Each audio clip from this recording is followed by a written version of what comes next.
Fala galera, tô de volta aqui para mais um vídeo do nosso canal Investindo e Viajando, e se você ainda não nos conhece, eu te convido a embarcar nessa viagem junto comigo. Se inscreve no nosso canal, ativa as notificações, ativa o sininho das notificações para o YouTube te informar cada vez que tiver um vídeo novo, beleza?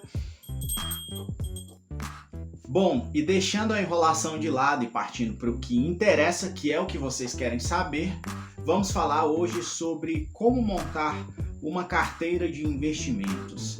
Você já tem a sua carteira? A ideia aqui é ajudar quem está começando, quem não faz ideia de como montar um portfólio diversificado. É sempre bom fazer aquela boa e velha pergunta, né? Você já tem a sua reserva de emergência? É claro!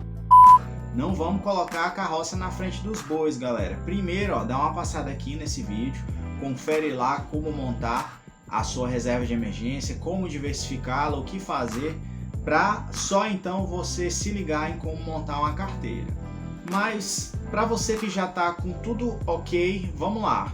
Eu acho que primeiro é fundamental você levar em consideração, para quem está começando, é claro, né, setores que têm uma continuidade, setores que são estáveis, que não tem tanta oscilação.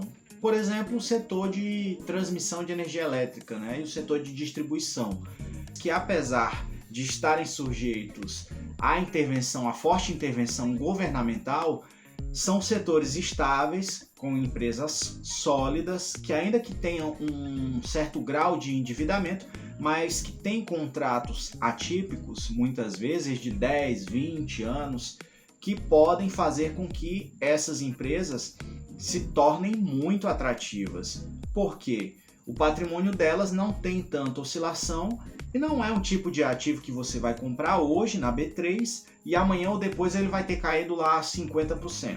É um segmento muito sólido, estável e que paga bons dividendos, o que pode ser muito interessante para quem é um pequeno investidor que está começando agora e já pensa em montar uma carteira de longo prazo. Outro setor muito sólido é o setor bancário, que apesar de ser criticado por muitos e visto com maus olhos por alguns, é um setor que pode ser muito bom, depende de qual lado você está do jogo.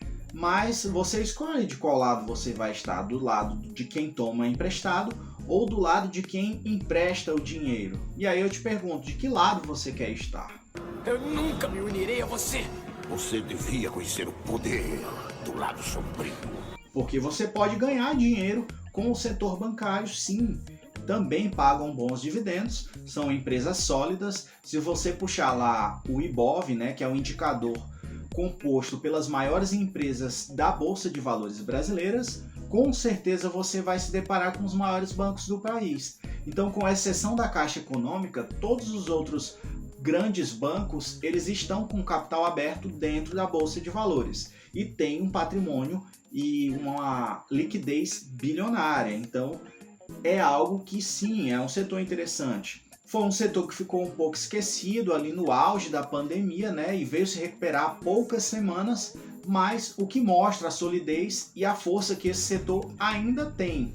E aí talvez você se questione, mas com o Pix talvez isso possa mudar.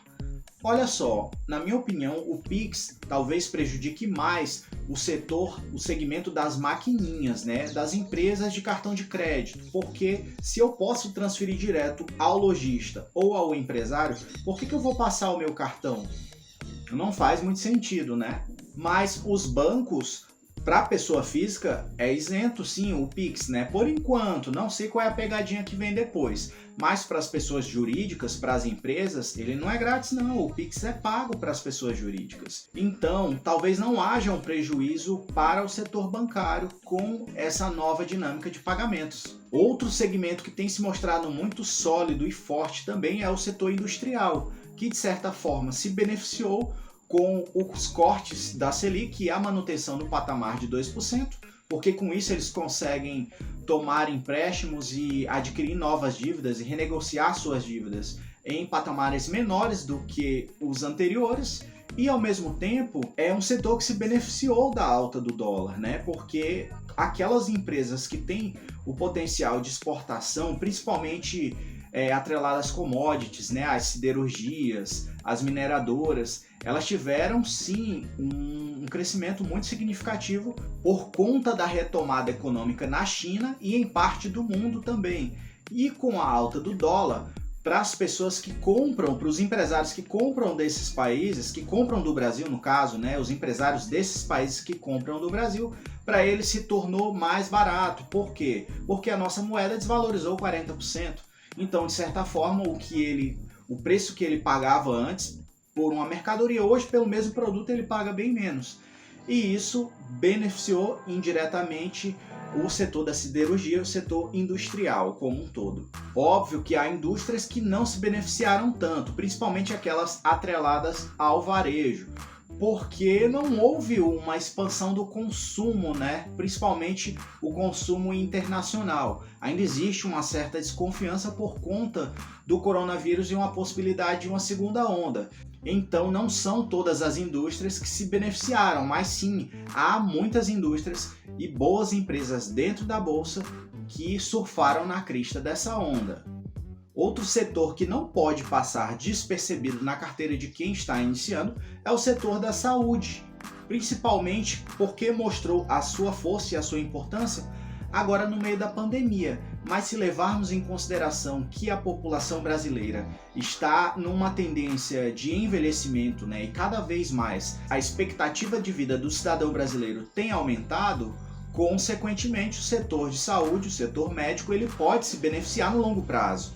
E, consequentemente, todos os segmentos atrelados à saúde e à medicina, eles podem se beneficiar, não só os que eu já citei, mas também as próprias drogarias, os próprios fabricantes de medicamentos, né? E com essa expectativa de vida maior do brasileiro, no longo prazo, isso pode se tornar muito interessante. Tá bom, André, legal, tranquilo, você falou aí de 3 setores que são interessantes para quem está começando, mas como montar uma carteira? O que fazer? O que levar em consideração? É melhor empresas com potencial de crescimento ou empresas que pagam um dividendo elevado? É algo que você tem que observar o seu perfil. Você quer uma renda passiva hoje? Você quer ter dinheiro hoje já, receber a partir daquilo que você investir? Se for, é o setor de dividendos. Agora, se você está enxergando o longo prazo, o potencial de crescimento dessas empresas e o que isso pode se tornar lá na frente, talvez aí você deveria dar uma atenção maior às ações growths, né? Que são aquelas que têm um potencial de crescimento explosivo. E também as small caps, né? Que são as empresas novas, pequenas, entre aspas, né? As empresas jovens, que tem sim um potencial de crescimento para um dia se tornarem uma blue chip. Blue chip são as empresas já consolidadas da bolsa, empresas maduras, que já têm uma certa maturidade financeira, um equilíbrio, uma estrutura muito grande. Agora não existe uma regra, não tem certo ou errado, você pode balancear as duas coisas numa carteira só. Tudo depende de você e das suas escolhas. Agora, o mais importante de tudo é não apostar suas fichas todas em uma cartada só. Por favor, não faça isso. Primeiro porque não é poker, né? Investir é como jogar xadrez, é estratégia. É cada movimento, cada passo olhando para o futuro, pensando em cada jogada. Então, não dá para dizer, eu vou investir tudo na empresa X, eu vou apostar todas as minhas fichas na empresa A. Não faça isso, porque isso é especulação, isso não é nem investimento. O investimento é você estudar essas empresas, você olhar o nível de endividamento, a margem de lucratividade, o potencial de crescimento, olhar preço-lucro para ver se essas empresas estão caras ou baratas no momento em que você está pensando em investir e devorar os balanços patrimoniais. Isso é o mais importante. É você estudar, você olhar, esmiuçar ali para entender a saúde financeira daquela empresa no momento em que você está investindo, para que você minimize as chances de erros. Por que é necessário diversificar?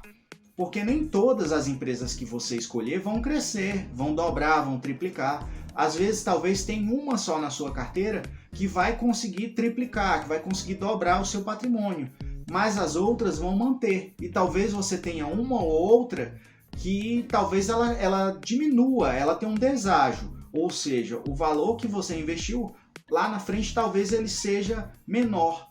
É verdade.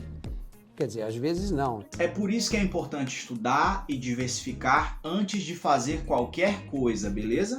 Ah, e quantas ações eu devo ter em carteira? Olha, não existe uma fórmula, não existe uma regra, mas o ideal é que você tenha pelo menos de 4 a 10 ativos, que você consiga acompanhar, é claro, né?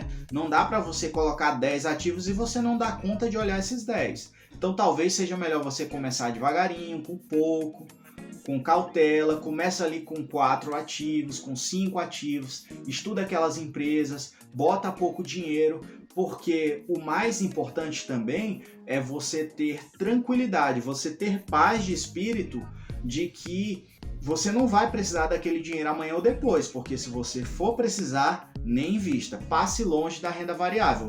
Coloque na renda fixa, em CDBs, que você possa resgatar a qualquer momento. Então, quer começar? Começa devagar, bota 10, 20, 30% do seu patrimônio somente, e aí à medida que você for vendo como esses ativos vão se comportando, aí você vai colocando mais e sempre distribuindo de uma forma equilibrada, de uma forma equiparada entre esses ativos. Quando um subir demais, no mês seguinte, se você for aportar, aporta no outro para tentar equilibrar, entendeu?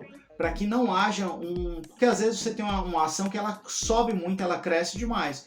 E aí você pode ou vender, realizar um lucro parcial daquela empresa que subiu demais, ou você pode aportar nos outros ativos que ainda não subiram, ainda não chegaram naquele patamar. Agora é fundamental você acompanhar todos esses ativos para você saber se aquela empresa ela não perdeu os fundamentos. De repente, a empresa pode entrar numa recuperação judicial, que é um processo de falência. Ela pode vir com um escândalo, parecer um escândalo de corrupção, ou uma fraude nos balanços contábeis. E aí, é muito melhor você se desfazer daquele ativo antes dele despencar do que você manter e não saber aonde vai terminar essa novela. Bom, e existem inúmeras estratégias, existem inúmeras formas de se montar uma carteira, de se pensar a distribuição dos ativos. Eu poderia ficar aqui um dia inteiro só falando sobre esse assunto, mas eu prefiro encerrar por aqui, deixar para um próximo vídeo para a gente entrar numa outra temática também de diversificação de carteira, e quem sabe a gente gravar um outro vídeo também falando sobre diversificação de carteira, mas somente de fundos imobiliários. Bom, galera, era isso que eu queria compartilhar com vocês. Eu espero ter ajudado, e se você curtiu, deixa um like aí ao final do vídeo e compartilha esse vídeo com aquele seu amigo que morre de medo de entrar na renda variável. Valeu, galera, até a próxima!